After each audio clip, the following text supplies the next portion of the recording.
하나님의 임재와 음성 그리고 믿음의 자세라는 제목을 가지고 말씀을 선포하고자 합니다. 오늘 말씀을 보게 되면 다음 같은 말이 있습니다. 열왕기상 3장 5절에 기브온의 밤에 여호와께서 솔로몬의 꿈에 나타나시리니, 그래서 하나님이 나타나셨다는 것은 하나님께서 솔로몬에게 임하셨다는 것을 의미하는 것입니다. 그러면 여러분들, 우리는 이 하나님의 임재에 대해서 분명히 알아야 됩니다. 임재는 하나님이 우리에게 오셔서 우리와 함께 하시는 것을 의미하는 것입니다. 한마디로 임재라는 뜻은 거하신다는 뜻을 갖고 있습니다. 임재란 말을 우리가 한자로 해석한다면 임자는 임할 임자입니다. 또한 재는 있을재예요. 하나님께서 임하여 계심을 의미한 것입니다. 우리 은혜성소교와 여러분들 삶에는 하나님의 임재가 늘 함께 하는 그런 교회와 크리스찬들로 사십시오. 근데 여러분들, 그럼 이제 제가 한글과 한문으로 된 임재에 대해서 의미를 말했는데, 그럼 영어로 보게 되면 그 임재라는 것은 또 하나님의 임재, 하나님의 부재 한다면 presence of God은 하나님의 임재고, 하나님의 부재라는 것은 absence of God이랍니다. 근데 여러분들 이 present란 말 알죠? 출석하다. absent는 뭐예요? 결석하다는 뜻을 갖고 있습니다. 바로 이 하나님께서 나타나신다는 것을 의미하는 것이거든요. 근데 여러분들 이 하나님의 임재, 영어로 보면 presence인데 형용사는 present입니다. 이 present 이 단어를 보게 되면 세 가지로 이 구성이 되어 있어요. 이 pre라는 것은 바로 앞에라는 뜻입니다. 그러니까 이 SS가 납니다. pre 빼고 ENT 빼고면 ES인데, 이 S라는 것은 뭐를 의미하냐? 있다는 뜻입니다. 그러니까 presence ENT 번 앞에 있다. 그 다음에 ENT를 붙으면 ENT라는 뜻은 상태를 말하는 거예요. 하나님가 앞에 있는 상태, 바로 하나님이 우리 앞에 있는 상태, 바로 하나님이 나타나신 것을 바로 하나님의 임재라고 하는 것입니다. 오늘 하나님께서는 본문 말씀을 통해서 꿈에 솔로몬에게 나타나셨다고 성경은 말하고 있습니다. 근데 하나님께서는 솔로몬에게만 나타나는 것이 아니라 바로 하나님의 임재는 어떤 개인이나 어떤 그룹, 어떤 단체, 또 어떤 장소, 어떤 공간에 임하셔서 계신다는 것을 의미하는 것입니다. 여러분들, 결혼식이 있어요. 근데 결혼식인데 결혼식은 반드시 누가 있어야 됩니까? 신부와 신랑이 있어야 되는 거예요. 근데 결혼식에 초대를 받아서 갔는데 거기에 신랑이 없다면 그 결혼식이 진행될 수 있어요? 없습니다. 그 결혼을 할 수가 없는 거예요. 뭐가 없기 때문에? 신랑이나 신부가 없기 때문에. 바로 결혼식에는 우리가 안 가더라도 누구는 반드시 거기에 있어야 된다? 신랑과 신부가 있어야 된다는 거예요. 그래서 여러분들, 하나님을 믿는 자에게는 하나님이 함께 하지 않는다면, 하나님께서 우리에게 거하지 않는다면 그처럼 비참한 존재는 없을 것입니다. 그래서 하나님을 믿는 자에게는 하나님의 임재가 그 무엇보다도 아주 중요한 것입니다.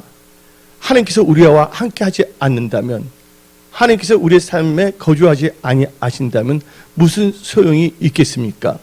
여러분들은 하나님께서 함께 하는 자가 되십시오.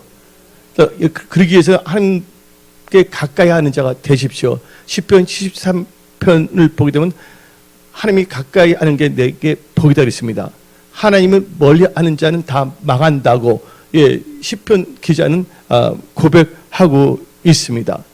그러면 여러분들은 지금 한글, 또한 이렇게 한문, 또한 영어의 의미를 알았어요. 그러면 이제 성경적인 의미에서 임재에 대해서는 알아야 되는데, 성경을 보게 되면 이 히브리어로 임재에 가는 단어가 이 세 가지가 나옵니다.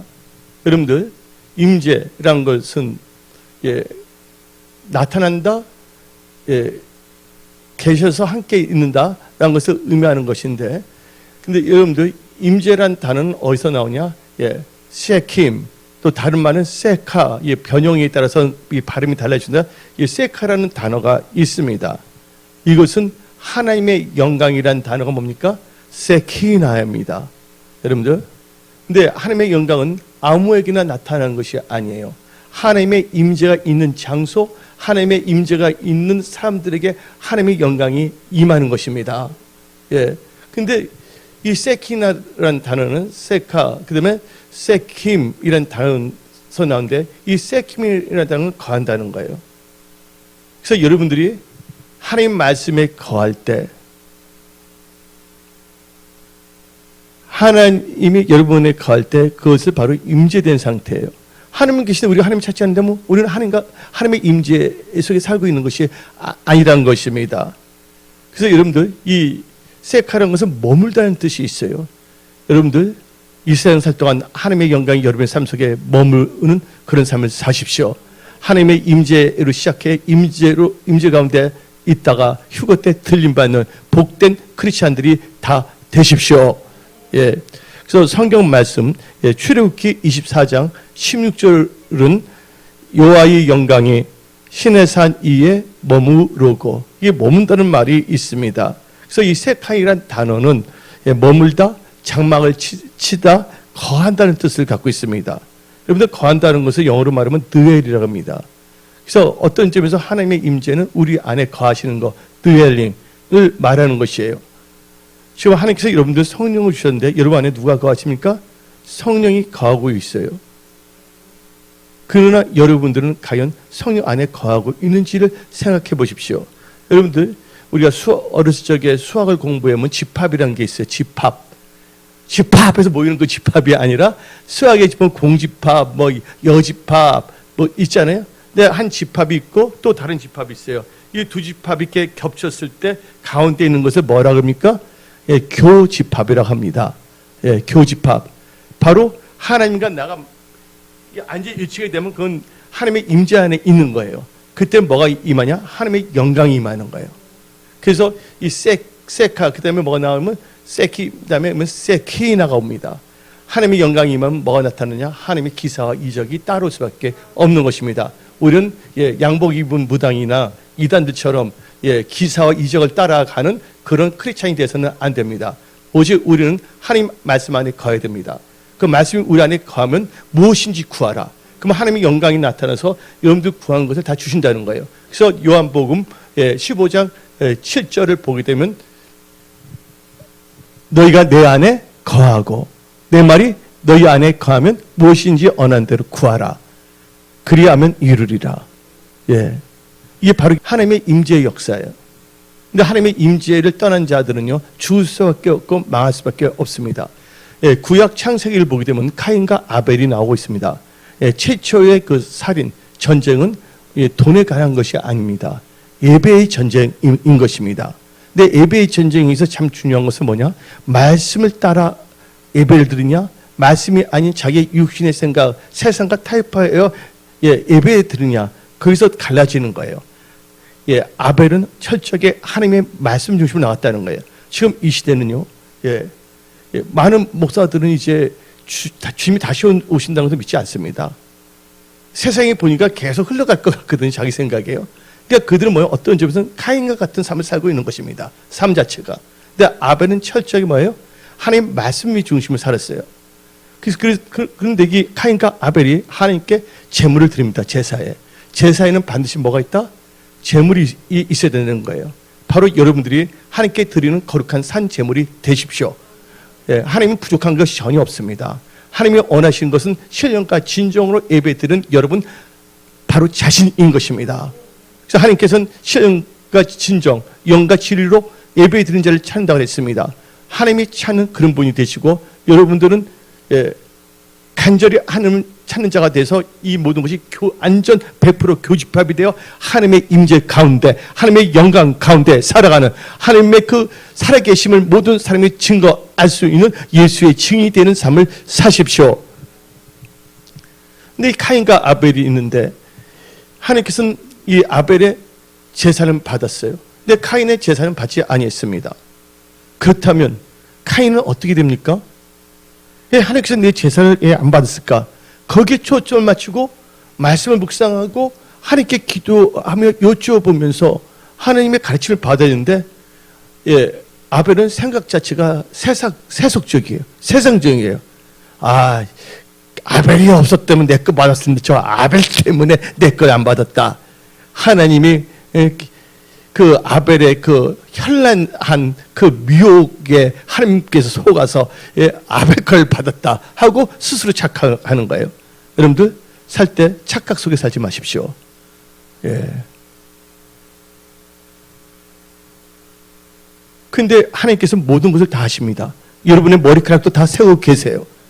여러분의 삶도 다 보고 계시고 마음도 감찰하시고, 이 사무엘상 2장을 보게 되면 하나님은 우리의 행동을 달아보시는 하나님이시고, 욥기를 보게 되면 우리의 발걸음도 다 세시는 하나님이신 겁니다. 하나님께서는 감춰질 것이 전혀 없다는 걸 알아야 되는데, 우리 인간들은 하나님께 뭔가 감출 수 있다고 착각 속에 살고 있다는 것이에요. 하나님은 여러분의 중심, 행동, 마음, 발걸음을 다 보고 계신다는 거예요. 근데 카인은 그 마음과 행동도 하나님께서 보셨어요. 근데 우리 하나님은 살리시기를 원하시는 하나님이십니다. 그래서 하나님께서는 카인에게 말했어요. 너 마음에 죄가 가득하나 제가 너를 다스리지 못하게 하라. 카인은 누구를 쳐 죽이려고 했어요. 그건 내 말이 표현이 아닙니다. 성경에 나온 말이에요. 예, 아벨을 쳐 죽이려고 한 거예요. 돌로. 근데 하나님께서 말씀을 주셔서 거기 그 상태에 들어가지 않게 하신 거예요. 그나마 아직 마음을 그렇죠. 하나님께 붙잡아줬어요. 하나님의 임재 가운데 하나님의 음성을 들었고 하나님과 교제했단 말이에요. 근데 카인은 하나님의 말씀을 청종하지 않고 하나님의 말씀이 그 안에 거하지 않았어요. 아까 임재에 뭐라 했습니까? 너희가 내 안에 거하고 내 말이 너 안에 거하는 건데, 카인에게는 하나님이 주신 말씀이 거하지 아니했어요. 하나님께서 말씀을 주지 않았기 때문이 아닙니다. 하나님께서 말씀을 주셨는데, 지금도 하나님께서 여러분들에게 말씀을 주십니다. 그러나 어떤 사람들은 자기의 지혜가 하나님의 지혜보다 더 똑똑한 엑셀런한 거로 알고 있어요. 그러니까 하나님께서 믿지 않는 거예요. 하나님을 신뢰하지 않는 거예요. 아, 하나님 말 듣고 살다면 그러다 나만 손해본다는 그런 어리석은 말을 함부로 하는, 예, 우리가 국민학교 때 그 말을 했거든요. 무식이 단독 드립을 한다고. 한마디로 하나님이 아는 지식이 없기 때문에 자기 생각으로 무식이 단독 드립을 하는 경우가 생기는 것이에요. 누가 그랬냐? 카인이 그런 거예요. 하나님의 말씀을 듣지 아니고 그 말씀을 새기지 아니하고, 그래서 카인은 아벨을 돌을 던져서 쳐 죽였어요. 그래서 하나님께서 물어봅니다. 너 동생 어디냐니까? 물어봅니다. 그래서 나온 게 유명한 수건입니다. 에마이 브라더스 키퍼. 이 브라더스 키퍼는 그 살인자 할 때 그 단어를 사용하거든요. 수거적으로요. 내가 형제를 지키는 자입니까? 근데 여기서 제가 말하고 싶은 것은, 여기서 하나님의 임재가 나오는데, 하나님께서 이제 이 카인을 하나님의 임재에서 떠나게 하십니다. 너는 이제 유리한 자가 되리라. 우리 항상 어디에 있어야 된다고요? 하나님의 임재 안에 거해야 되는 거예요. 근데 카인은 그건 알고 있었어요. 하나님의 임재에서 벗어나면 죽을 수밖에 없다. 다른 사람이 날 죽이려고 한다. 그래서 이 카인이 고백한 것이, 주의 낯을 피하여 내가 어떻게 살 수가 있겠습니까? 그래서 하나님께서 카인에게 약속의 말을 줍니다.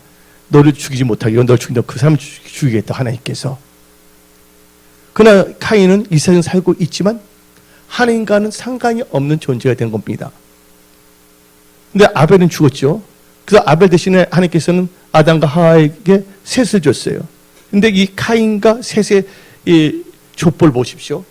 카인과 카인의 후손들은요, 몇 년 살았단 말이 없어요. 그들 어쩌면 이 셋의 후손처럼 뭐 1000년 이상을 사는 사람도 있을 것입니다. 근데 카인의 후손들은 몇 년 살았단 말이 전혀 없어요. 한마디로 그들이 몇 년을 살든 간에 하나님과 관계없는 사람은 하나님께서는 카운팅하지 않겠다는 거예요. 근데 셋의 후손들은 언제 태어나서 언제 살고 몇 년에 살았다는 게 다 나와 있습니다. 여러분의 삶이 하나님께 인정받는 삶을 살아야 되는 거예요. 여러분들이 뭐가 있고 뭐가 있다 그래도 하나님과 상관이 없다면 이건 하나님과 상관이 없는 거예요. 하나님이 시간을 주더라도 그 시간이 하나님과 함께 하지 않는다면 그것은 유슬리스, 아무 소용이 없는 거예요. 하나님 앞에서는 그냥 하루살이 인생처럼 이 세상에 그냥 돼지처럼 먹고 마시다가 죽을 때 그냥 모든 걸 놔두고 가는 그 인생이 될 수밖에 없다는 것입니다. 그래서 카인이 말한 게 주의 낯을 피하여 내가 어떻게 살 수가 있겠냐. 여러분들, 여러분 하나님의 임재 안에 거하십시오. 하나님의 임재 안에 계신다면 하나님께서 여러분의 삶을 변화시킵니다. 여러분의 가정, 일터, 직장을 하나님께서는 어루만져 주시는 거예요. 그래서 하나님 말씀에 거할 때 세칸, 세킴 할 때 뭐가 나타나냐?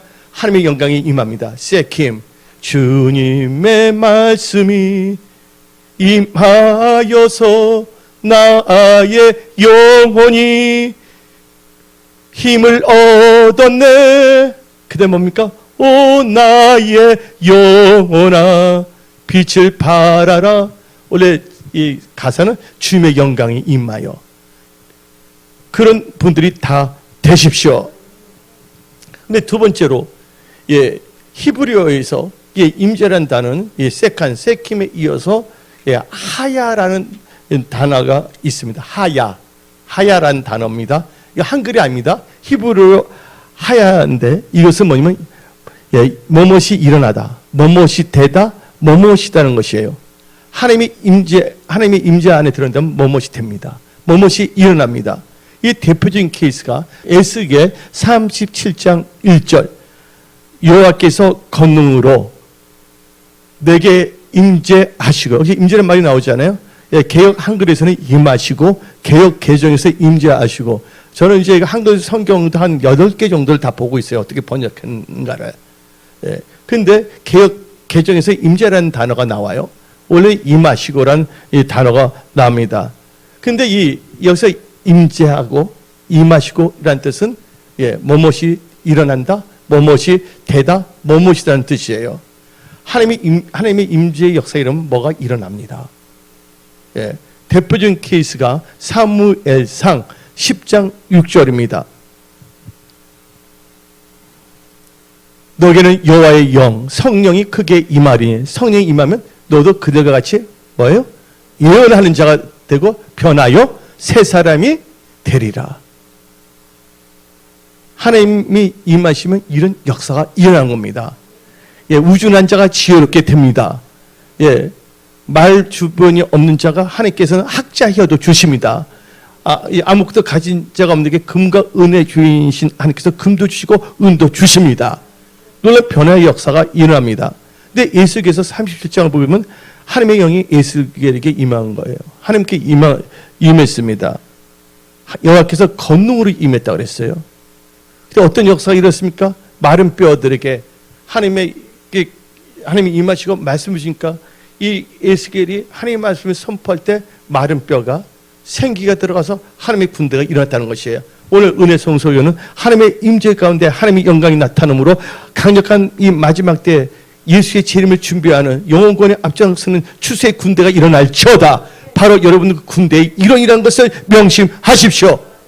네, 세 번째로 히브리어에서 임재란 이 단어는 야라드란 단어가 있습니다. 야라드는 내려가서란 뜻이에요. 이 뜻은 높은 곳에서 낮은 데로 내려간 것을 말하는 거예요. 그래서 이 단어는 강림하다라고 말할 수가 있어요. 헬라어로 파루시아, 강림이란 것이거든요. 근데 예수님 보십시오. 예수님은 천국에 계시고 하나님 품에 계셨는데 그분이 어떻게 했습니까? 우리를 구원하기 위해서 하나님께서 높은 곳에서 이 낮은 곳으로 임하신 거예요. 바로 이 성경 말씀에 출애굽기 3장에 나옵니다. 3장 8절, 내가 내려가서 그들 애굽 손에서 건져내고 그들 그 땅에서 인도하여. 저를 보시기 바랍니다. 하나님의 임재가 있다면 하나님은 구원의 역사가 일어나요. 병든 취함을 받고 가난한 자 부유한 그 역사가 일어나고 건져내고 또 하나님의 인도함을 받는다는 거예요. 여러분들 이 성경 출애굽을 보게 되면 불기둥이 나오고 구름기둥이 나옵니다. 불기둥과 구름기둥은 무엇을 의미하고 있습니까? 하나님의 임재를 의미하는 것이에요. 이 하나님의 임재 가운데 있을 때는요, 강야에 길이 생깁니다. 사막에 강이 생기는 것입니다. 홍해가 갈라집니다. 여러분들 앞길이 없을 때 길을 만들어 주십니다. 여러 곳이 다 무너지는 것입니다. 그래서 여러분들 하나님의 임재가 안에 살아야 돼요. 하나님의 임재가 있으면 하나님의 영광이 나타납니다. 불기둥, 구름기도. 그때 뭐가 나타나냐? 기사 이적이 나타납니다. 하나님의 임재에 있는 자들은 불뱀이나 정갈이 죽일 수가 없어요. 불황이나 경제 불황이나 뭐 리세션이나 그 모든 것들이 여러분들 죽일 수가 없다는 것입니다. 하나님은 없는 것도 있게 하십니다. 죽은 자도 살리십니다. 그 하나님을 믿으십시오. 여러분 자신의 명철, 여러분의 자신의 지혜를 의지하지 마십시오. 근데 지혜란 걸 알아야 되는데 탈무드를 보게 되면 지혜라는 단어는 뭐냐? 누가 지혜로운 자가 되냐? 자기가 모르고 있다고 했을 때 지혜로운 자가 되는 거야. 모르기 때문에 하나님께 구하는 거예요. 그래서 야고보서를 보게 되면 지혜가 부족하거든 꾸짖지 않고 후유신 하나님께 구하라. 근데 내가 모든 거 알고 있다는 사람들은요 절대로 하나님께 지혜를 구하지 않습니다. 하나님의 뜻을 구하지 않습니다. 하나님의 방법을 찾지 않습니다. 하나님의 뜻대로 살면 내가 손해볼 것 같아. 하나님의 뜻대로 나만 이제 바보 되는 것 같아. 아주 뭐냐면 우리 사모가 제일 싫어하는 영어 단어가 있는데 스투피드라는 단어를 생각하지 마는데 우리가 스투피드한 어리석은 인간이 돼서는 안 된다는 거예요. 여러분들 여러분 말씀으로 여러분 자신을 점검하시기 바랍니다. 나는 크리스찬으로서 진짜 하나님의 임재 안에 살아가고 있는가 아닌가? 나는 크리스찬인데 하나님을 의지하고 살아가는 건가? 아니면 난 크리스찬이 됐음에도 불구하고 나는 나의 생각과 나의 방법을 의지하고 살고 있는가? 오늘 여러분들 그 분별하시기 바랍니다. 솔로몬은 오늘 본문을 통해서 선악을 분별하는 지혜를 주라 그랬어요. 오늘 여기 계신 분들은 다 하나님의 마음에 합한 자로 다 일어날지어다. 하나님께서 성령을 여러분들에게 물 붓듯이 부어주십니다. 그래서 여러분들 오늘 여러분들은 이제 임재라는 단어를 알았어요. 근데 하나님의 임재, 하나님의 프레전스, 하나님의 임재가 있으면 반드시 하나님의 영광이 임하고 기사 이적이 나타납니다. 저는 하나님을 알지 못했어요. 근데 뭔가 이렇게 임했어요. 어떤 힘에 의해서 나 무릎을 꿇었어요. 근데 막 기도를 하는데 또 진짜 내가 있는데 내가 지금 뭐 하는가? 또 다른 나는 기도하고 있는 거예요. 확 일어나 버릴까? 이게 뭐 하는 거지? 눈에서 눈물 나고. 근데 뭐가 임했기 때문에? 하나님의 임재가 임했기 때문에. 근데 회개의 역사가 일어나고 하루에 담배 2-3갑씩 폈는데 그때 웬만한 담배는 다 펴봤습니다. 웬만한 파카부터 온갖 종류의 담배, 크기도 뭐 예쁘고 크고 작은 거 뭐 여러 가지 다 했는데 나중에는 카멜이란 낙타라는 담배, 필터도 없는 담배까지 폈거든요. 술은 안 먹었지만 고뇌하는 시인이요 토해낸 담배 속에 하면서 이상한 글을 쓰기 시작했었는데 그때는. 근데 하나님의 임재가 임하니까 회개의 역사가 일어나고 예수를 만나니까 하나님께서 담배 끊을 말도 하지 않은데 내 스스로 담배 자신 만지기도 싫어서 마치 나무 젓가락을 찾아서 나무 젓가락을 잡아갖고서 그거를 쓸 때 막 이렇게 던져버렸어요. 몇 볼을 다 던졌습니다. 그러니까 아까운데 다른 사람 주면 어떡하냐는데 그거 안 되죠. 이게 무슨 역사예요? 하나님의 임재예요. 우리는 하나님의 임재를 삼아야 됩니다. 돈을 사모하는 것도 아니고 지혜를 영광 사모하는 것도 아니고 하나님의 임재하면 모든 건 다 해결되는 거예요. 아멘? 하나님께 볼 수 있는가 들을 수 있는가 깨달을 수 있는 방법, 깨달을 수 있는 마음을 주사 여러분들에게 살 수 있는 방법을 다 알려주신다는 거예요. 그러면 하나님의 임재는 누구 혹은 언제 혹은 어떻게 임하는가? 이것을 육화 원칙으로 하는 것이 아닙니다. 어떻게 때 임할 때도 있고 또 어떤 사람이 임할 때도 있고 또 언제 임할 때도 있는데 그것을 선포하게 됩니다. 첫 번째로 하나님의 임재는 어떻게 언제 또 누구에게 임하는가? 첫째, 하나님의 임재는 하나님의 성전 교회에 임합니다. 말라기서 3장 1절 만군의 여호와가 이르노라 보라 내가 내 사자를 보내느니 그가 내 앞에서 내 길을 준비할 것이요 또 너희가 구하는 바 주가 갑자기 어디 그의 성전에 임하시니 이 갑자기라는 단어가 찾지 역시 놔두고 사도행전 2장을 보게 되면 성의 불이 갑자기 임했어요. 호련이라는 게 바로 갑자기인데 영어로 누가 묻는데 오롭쇼든 해요. 그래서 suddenly 이 갑자기 그의 성전에 임하시니 곧 너희가 사모하는 바 언약의 사자가 임하실 것이니라. 여러분들 바로 하나님의 성전, 교회에 임한다는 것이에요. 여러분들은 딴 데 가지 아니했습니다. 하나님의 임재를 삼하기 때문에 올 때는 여러 가지 모습으로 왔지만 여러분의 내용도 다양합니다. 구하는 거. 하나님은 그 모든 거, 여러분들 한 명 한 명의 맞춤형을 다 해결할 수 있는 하나님이라는 것을 믿으십시오. 하나님은 전지전능하신 하나님이시라는 것을 믿으십시오. 예. 그래서 여러분들 하나님의 성전에 임합니다. 또 어느 단체 성전에 임하면 또 단체에 임하는데 다 같이 민수기 11장 24절부터 25절.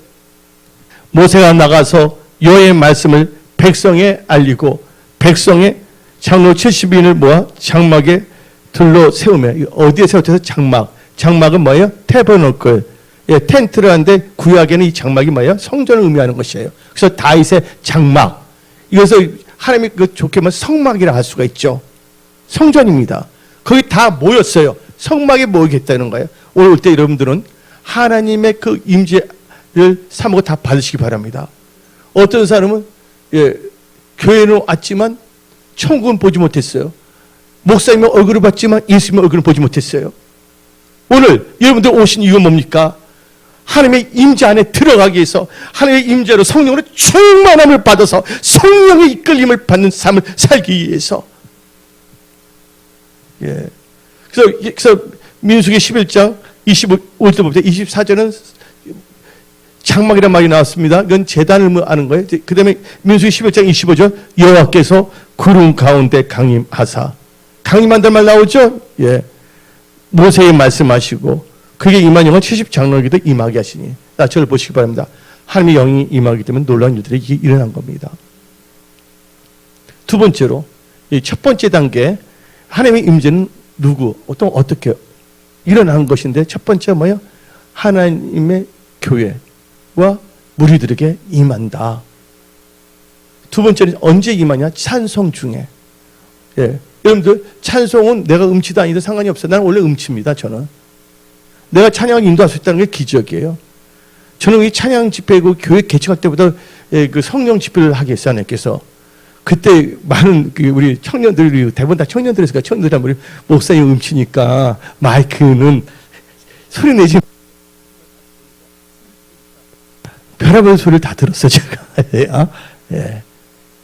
근데 찬양이라는 것은 내가 목소리 주고 음이 맞아는 게 아니에요. 찬양이라는 것은 내 마음을 다하여 하나님을 높이는 거예요. 예? 어떤 사람은 내가 음치라서 찬양을 못한다. 아닙니다.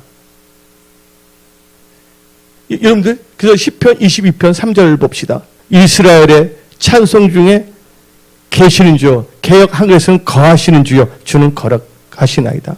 하나님은 찬양 중에 거하십니다. 그래서 복음성가에 다음과 같은 찬송 가사가 있습니다. 찬송을 부르세요, 찬송을 부르세요, 놀라운 일들이 생깁니다. 찬송 부르세요. 많은 사람은 놀라운 일들이 자기 삶 속에 일어나기를 원합니다. 놀라운 돌파 승리의 역사 일어나기를 원합니다. 근데 찬송을 안 합니다. 찬송하려면 나는 음치라서 뭐가 안 돼서, 아직도 뭐냐면 조직의 쓴맛을 아직 다 못 본 사람들이에요. 진짜 자기가 진짜 뭔가를 돌파하고 가급한다면 하나님 말씀을 따라갈 수밖에 없다는 것이에요. 오늘 여기 계신 분들은 찬송을 부르세요. 예. 또 하나님의 임재는 누구에게 임하냐? 예, 회개하고 마음이 겸손한 자, 한마디로 마음이 통회하고 회개하는 자, 겸손한 자가 임합니다. 이사야 57장 15절. 지극히 존귀하며 영원히 거하시며 거룩하다 이름하는 이가 이와 같이 말씀하시되, 내가 높고 거룩한 곳에 있으며 또한 통회하고 마음이 겸손한 자와 함께 있나니 이는 겸손한 자의 영을 소생시키며 통회하는 자의 마음을 소생시키려 함이라. 하나님 임재는 거하신다, 함께 하신다는 뜻이에요. 하나님께서는 회개하고 겸손한 자와에게 하나님의 임재가 있다는 것입니다. 또 누구에게 이 하나님의 임재가 임합니까? 하나님의 계명을 지키는 자입니다. 요한 1서 3장 24절입니다. 하나님의 말씀은 1.1도 땅에 떨어지지 아닙니다. 이 말씀 자체가 능력이에요. 예. 그의 계명을 지키는 자는 어디에 거하고? 주 안에 거하고 주는 그 안에 거하는, 이게 바로 임재의 역사예요. 우리에게 주신 성령으로 말미암아 그가 우리 안에 거하시는 줄을 우리가 아느니라. 그러니까 하나님의 말씀을 지켜야 되는 거예요. 그 다음에 하나님의 임재는 하나님의 경륜과 섭리 가운데 어떤 사람을 사용하고자 할 때 하나님의 그 임재가 임합니다. 대표적인 케이스가 구약에는 모세, 신약에는 바울입니다. 모세 아무것도 하지 않았어요. 미디안 광야에 있었어요. 나이는 들고 모든 거 다 이제 그 미디안 광야를 걷고 있는데, 예? 호렙산에 떨긴 나무가 있는데 갑자기 하나님 거기에 나타나신 거예요. 출애굽기 3장 2절. 여호와의 사자가 떨긴 나무 가운데로부터 나오는 불꽃 안에 그에게 뭐 했다고요? 임하시니라, 나타나시니라. 그가 보니 떨긴 나무 불이 붙어서 그 떨긴 나무가 사라지지 아니하는지라. 예. 왜냐하면 모세가 뭐 찬양한 것도 아니고 교회에 있었던 것도 아니고 뭐 마음 그것도 아닌데 하나님께서 강권적으로 어떤 사람을 사용하기 위해서 하나님의 경륜과 섭리 가운데서 하나님의 임재가 임하는 경우예요.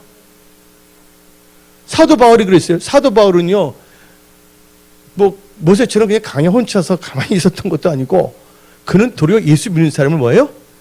잡아서 죽이려고 그랬습니다. 근데 그런 사람에게 뭐예요? 하나님의 경륜과 섭리 가운데 바울을 사용하기 위해서 하나님께서 임재하신 거예요. 근데 하여튼 하나님의 임재 안에 들어온다면 다 변화되는 거예요. 아까 보면 사울왕이 하나님의 그 영이 임하여 뭐예요? 예언도 하고 새 사람이 되었다고 말했습니다. 그래서 우리 다 같이 사도행전 9장 3절부터 5절입니다. 사울이 길을 가다가 다메섹에 가까이 이르니 호련히 하늘부터 빛이 그를 들러 비추는지라. 땅에 엎드려져서 들으매 소리가 있어 이르시되 사울아 사울아 너가 어찌하여 나를 박해하느냐 하시거늘 대답하되 주여 누구시니까 이르시되 이는 너가 박해하는 예수라. 특별히 모세, 바울 전혀 하나님을 알지 못했는데 하나님께서 임하시고 확 붙잡아 보시는 거예요. 예, 그런 역사도 있어요. 하나님 마음이에요. 또 하나님은 누구에게 임하시냐? 바로 여러분처럼 신령과 진정을 예배드린 자에게. 오늘 본문 말씀 열왕기상 3장 4절 5절. 이에 왕이 제사하러 기브온을 가니 거기는 산당이 큽니다. 솔로몬이 그 제단에 1,000번제를 드렸더니 기브온의 밭에 역해 솔로몬이 꿈에 나타나시니라. 하나님이 이르시되 내가 너에게 무엇을 줄까 너는 구하라. 예, 1,000번제 드는데 그때 구약에서는요 제사 드릴 때 유태인들은 이방인들 손도 잡지 않았어요. 불결한 것이 들어온다 그래서 1,000번제를 드린다는 건 생명을 걸고 드리는 것이에요. 이것은 뭐예요? 신령과 진정으로 드렸다는 거예요. 그때 누가 임했어요? 하나님께서 꿈에서 이 솔로몬에게 나타나신 거예요. 그때 누구에게 임하시냐? 하나님께 기도하는 자에게. 사도행전을 보게 되면요 1장을 보게 되면 어머니와 그 아우와 이 백신문도가 오로지 기도에 힘썼다 그랬어요. 기도에 힘썼더니 어떤 역사가 일어납니까? 사도행전 2장에 성령의 불이 호련히 그들이 임했어요. 성령이 말하기 힘을 따라 뭐 했다고요? 방언하기 시작했어요. 하나님의 임재, 하나님의 영광이 임했더니 어떤 또 무슨 일이 일어납니까? 애국에서 왔던 유태인들이 3,000명이 뭐예요? 회개하고 예수 믿는 놀라운 역사가 일어난 것입니다. 여러분들은 하나님의 임재 안에 거하십시오. 예. 그러면 하나님의 임재 가운데 하나님의 임재 가운데 있으면 하나님의 음성을 듣고 하나님과 교제하게 됩니다. 여러분들은 하나님의 임재 가운데 하나님의 음성을 듣고 하나님과 교제하는 분이 되시기 바랍니다. 누가 그랬습니까? 솔로몬, 모세, 사도 바울이 그랬어요. 솔로몬도 넌 무엇을 죽고 하나님의 음성을 들었어요. 모세도 그랬잖아요. 너 신을 벗어라. 사도 바울한테 말하잖아요. 너는 열방에 빛을 비추는 나의 끄라고 말하지 않습니까? 하나님의 음성을 들으면 달라져요. 근데 사람들은요 개소리를 들으려고 그래. 그래서 말하면 개무시. 그래서 개짜 많이 들으면 개들이 억울하다고 나한테 부탁해요. 얼마나 우리 주님께 충성하고 있지 않습니까? 하나님의 임재 가운데 하나님의 음성을 들으십시오. 여러분들 생각의 소리를 듣고 따라가지 마십시오. 주위에 있는 사람의 말 듣고 따라가지 마십시오. 여러분들이 옳은 것이 아니에요. 하나님이 절대 옳으신 거예요.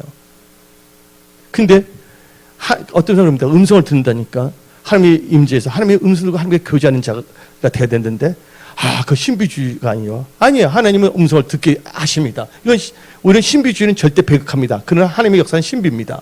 그래서 요한 복음 10장 3절 4절 5절 문지기는 그를 위하여 문을 열고 양은 그의 음성을 듣나니 그는 자기 양의 이름을 각각 불러 인도하여 내느니라. 자기 양을 다 내어놓은 후에 앞서가면 양들이 그의 음성을 아는 거로 따라오되 타인의 음성은 알지 못하는 거로 타인을 따르지 아니하고 도리어 도망하느니라. 하나님의 언약의 백성들은요, 영적 크리스찬은 하나님의 음성을 듣게 된다는 거예요. 근데 못 들은 게 뭐냐? 하나님의 임재, 기름 부음을 잃어버렸기 때문이에요. 오늘 그것이 다 회복될지어다. 앞으로 세계적인 불황이 온다는데 여러분들은 요셉처럼 하나님의 그 성령의 하나님의 영에 감동된 자가 되십시오. 지혜와 총명이 충만으로 충만한 자들이 다 되십시오. 구하면 주시는 거예요. 여러분이 똑똑해서 잘나서가 아니에요. 예, 하나님의 은혜고 하나님의 긍휼이라는 걸 믿으시기 바랍니다. 그러면 이제 하나님의 임재 가운데 하나님의 음성을 듣고 하나님과 교제하는 자가 됐다면 그런 영적인 크리스천은 어떤 믿음의 자세를 가져야 될까요? 예, 거기까지 들어갔는데 그 다음부터 어떠한 자세를 가지고 살아야 됩니까? 여러분들 오늘 본문 말씀대로 첫 번째로는요, 이 3단계에서 1번째는 하나님의 은혜를 알고 감사하는 자가 되어야 합니다. 하나님의 임재 가운데 하나님의 음성을 듣고 하나님과 교제하는 사람은 항상 하나님의 은혜를 알고 감사하는 자가 되어야 됩니다. 오늘 본문 말씀 열왕기상 3장 6절을 읽어봅시다. 솔로몬이 이르되 주의 종 내 아버지 다윗이 성실과 공의와 정직한 마음으로 주와 함께 앞에서 행함으로 주께서 그에게 뭘 줬다고요? 큰 은혜를 베푸셨고 주께서 또 그를 위하여 이 큰 은혜를 항상 주사 오늘과 같이 그의 자리에 앉을 아들을 그에게 주셨나이다.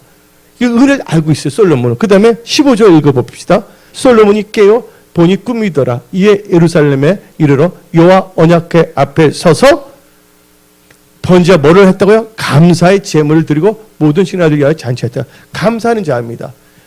근데 여러분들 왜 그러냐? 여러분들 솔로몬은 어떤 점에서 왕이 될 수 없는 자입니다. 솔로몬이 누구의 아들입니까? 불륜녀의 아들이에요. 맞아요, 안 맞아요? 예? 자기 엄마가 바세바입니다. 쟁쟁한 형들도 있었어요. 그가 왕이 됐다는 건 솔로몬이 똑똑해서 잘나서가 아니에요. 하나님의 은혜라는 걸 알아야 됩니다.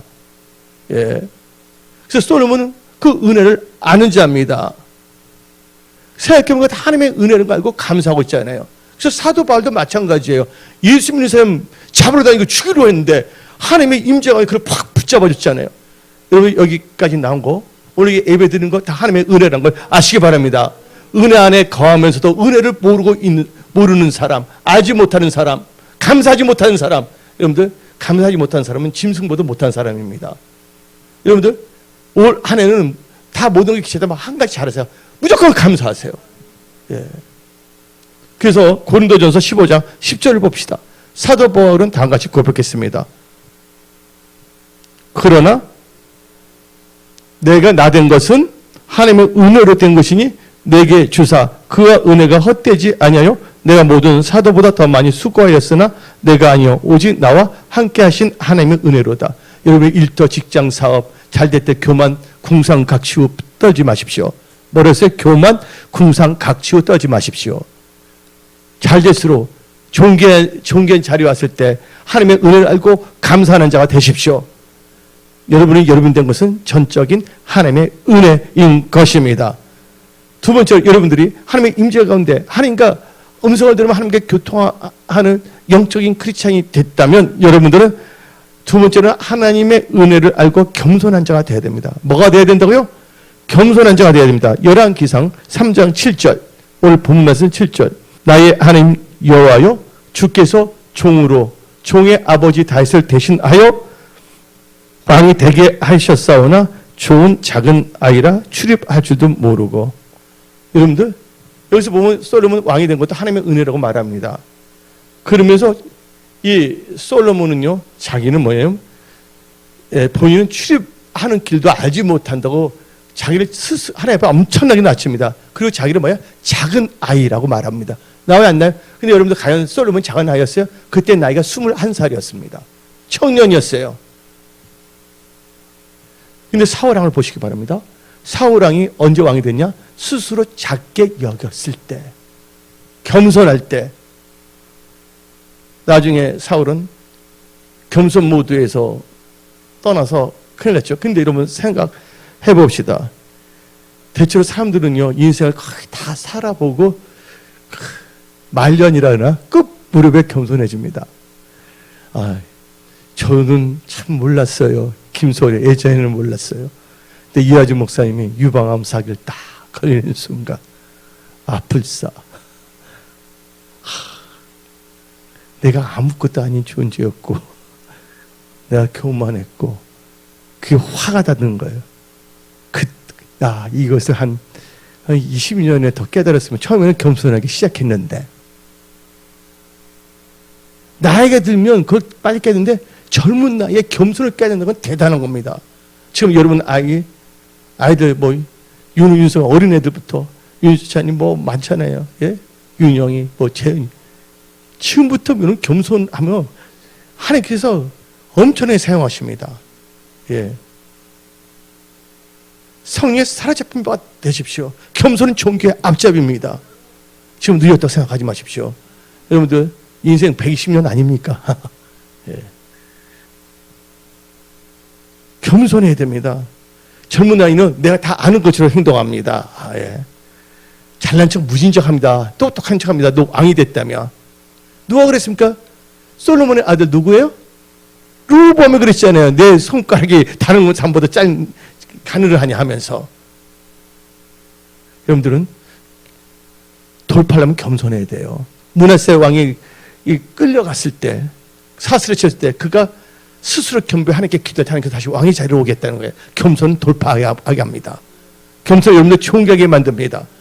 하나님은 겸손한 자에게 은혜를 부어주시는 거예요. 나는 작은 아이입니다. 출입도 할 줄 모르는 아이입니다고 확 자기를 낮춰버렸어요.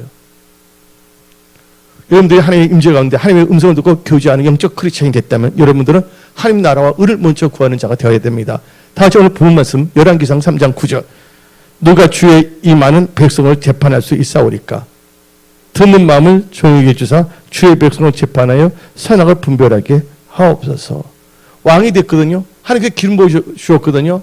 그래서 선악을 뭐 하랬어요? 분별하는 지혜를 주라고 했습니다. 이게 돈을 구한 것도 아니었고 명예를 구하는 것도 아니고 자기 원수를 죽이는 것도 구하는 것도 아니었고 자기에 주어진 직분에 충성할 수 있는 걸 먼저 구했다는 거예요. 이게 뭡니까? 하나님 나라와 의를 구하는 거예요. 그럼 하나님 나라와 의를 구하는 자는 그만 주고 모른 척하고 있을까요? 아닙니다. 마태복음 6장 33절에 그러므로 먼저 그의 나라와 그의 의, 그러니까 하나님 나라와 의를 구하라. 그러면 이 모든 것을 더하시라. 하나님께서 모든 것을 여러분이 다 주십니다. 예. 그리고 여러분들, 하나님의 임재 가운데 하나님의 음성을 들으면 하나님의 교제하는 영적 크리스천이 된다면 여러분들은요, 듣는 마음을 가진 자가 되어야 됩니다. 뭘 가진 마음? 듣는 마음. 다 같이 열왕기상 3장 9절 읽어봅시다. 듣는 마음을 종에게 주사. 나오죠? 여러분들 듣는 마음을 종에게 주사라고 나와 있어요. 여러분들 이 듣는 마음을 보게 되면 영어로 번역한다면 hearing heart, mind를 한다면 listening mind예요. 여러분들 이 듣는 마음에 뭐가 생기면 지혜가 임하는 거예요. 여러분들 지혜라는 것은 뭐를 의미하냐? 여러분들 듣는 마음에서 마음이라는 것은 히브리어로 레브라고 합니다. 그리고 여러분들 지혜란 말은 쇼메예요. 쇼메. 이 다른 말은 쇼메랑은 어디에 연결되면 샴마. 근데 여러분들 하나님의 말씀을 상가 듣고 나와요 안 나와요? 경청하고. 이게 발음은 지혜의 단어와 똑같은 거 지혜예요. 하나님 말씀을 경청하는 자, 듣는 자입니다. 하나님 말씀을 듣는 자가 지혜로운 자. 그래서 성경 말씀을 보게 되면 너희는 말하기는 더디하고 듣기는 속히 하랬어요. 근데 뭐냐면 솔로몬은 하나님께 듣는 마음을 주라 그랬어요. 근데 누가 왕까지 됐는데 듣지 못해서 망했습니까? 사울왕이에요. 예. 근데 지혜에 반대되는 말이 뭔지 아십니까? 고집, 예, 어리석음, 예, 건방짐, 우둔함이라고 표현할 수가 있습니다. 교만함. 예, 왜냐하면 그 히브리어의 뭐냐면 그 어리석음 이 단어가 뭐냐면 미련인데 그것은 뭐냐면 단어 중에서 나벨이란 단어가 있고 에온이라는 단어가 있고 카셀이라는 단어가 있어요. 그게 바로 어리석음, 고집, 그걸 의미하는 것이거든요. 그러면 사무엘상 15장 22절을 봅시다. 사무엘이 때 여호와께서 번지와 다른 자들 그의 목소리를 뭐하는 거? 청종하는 것을 좋아하신 같이 좋아하시나이까? 순종이 제사보다 낫고 듣는 것이 수양의 기름보다 나으니. 근데 사울왕은 듣지 아니했어요. 자기 아직까지 고집을 나갔어요. 오늘 말씀을 들으시기 바랍니다. 뭔가 여러분들 누군가 여러분들 속살거립니까? 이거 가만 이거 이렇게 살라고? 그거 듣지 마십시오. 여러분의 생각이 듣지 마십시오. 자의 음성을 듣지 마십시오. 하나님의 음성을 들으십시오. 하나님의 말씀을 들으십시오. 성령이 교회에 하는 말을 들을 게 있는 자는 들을지어다. 그래서 여러분들은 하나님께 듣는 마음을 주시옵소서 기도해야 됩니다. 그리고 끝으로 이 하나님의 임재 가운데 하나님의 음성을 듣고 교제하는 자는 뭐가 되냐? 하나님께 지혜와 지식을 구하는 자가 되어야 하는 것입니다. 항상 우리는 배워야 됩니다. 그래서 성경 말씀 역대하 1장 10절부터 12절 주는 이제 내게 지혜와 지식을 주사 이 백성 앞에서 출입하게 하옵소서. 이렇게 많은 주의 백성을 누가 능히 재판하리까 하니 하나님이 솔로몬에게 이르시되 이런 마음이 너에게 있어서 부나 재물이나 영광이나 원수의 생명배라기를 구하지 아니며 장수도 구하지 아니하고 오직 내가 너에게 다스리는 한 내 백성을 재판하기 위하여 지혜와 지식을 구하였으니. 그래서 여러분 지혜와 지식을 구해야 됩니다. 예. 지혜와 지식이 있다면 모든 건 다 따라옵니다. 이렇게 해서 여러분들 하나님의 임재에 대해서 여러분은 알았습니다. 또 하나님의 임재 가운데 하나님과 음성을 들으며 교제하는 자가 어떻다는 걸 알게 되었습니다. 그런 영적인 크리스천은 어떤 자가 또 되어야 하는지도 여러분 알았습니다. 오늘 말씀도 살게 된다면 하나님께서 결론적으로 여러분들 이 다음 같은 축복을 몽땅 부어 주십니다. 그게 어디 나오냐? 역대하 1장 12절. 그러므로 내가 너에게 지혜와 지식을 주고 부와 재물과 영광도 주리니 너 전의 왕들도 이런 일이 없었거냐? 너 후에도 이런 일이 없으리라.